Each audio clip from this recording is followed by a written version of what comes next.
Later that same day Jesus left the house and sat beside the lake.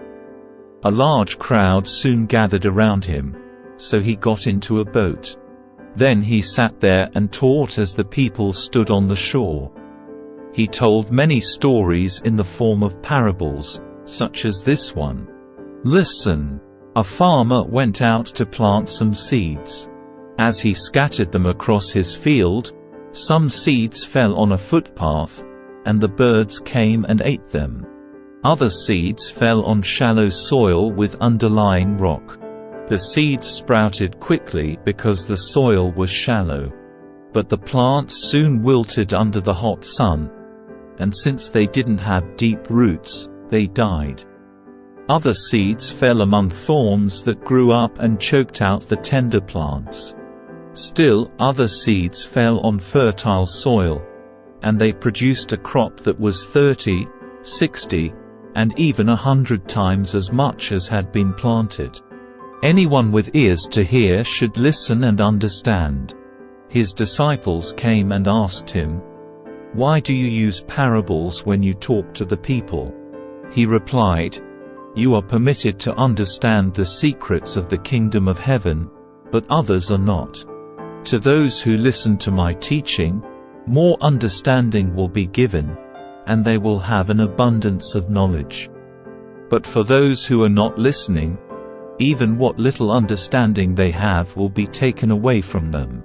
That is why I use these parables, for they look, but they don't really see. They hear, but they don't really listen or understand." This fulfills the prophecy of Isaiah that says, "When you hear what I say, you will not understand. When you see what I do, you will not comprehend. For the hearts of these people are hardened, and their ears cannot hear, and they have closed their eyes. So their eyes cannot see, and their ears cannot hear, and their hearts cannot understand, and they cannot turn to me and let me heal them. But blessed are your eyes, because they see, and your ears, because they hear.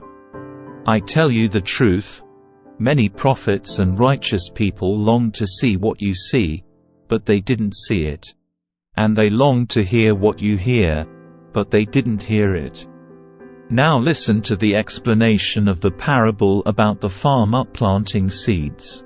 The seed that fell on the footpath represents those who hear the message about the kingdom and don't understand it.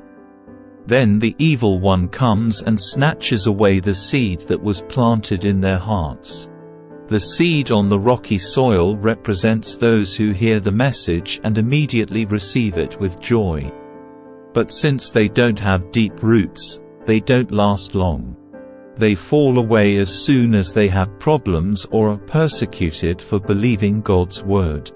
The seed that fell among the thorns represents those who hear God's word, but all too quickly the message is crowded out by the worries of this life and the lure of wealth, so no fruit is produced. The seed that fell on good soil represents those who truly hear and understand God's word and produce a harvest of 30, 60, or even 100 times as much as had been planted.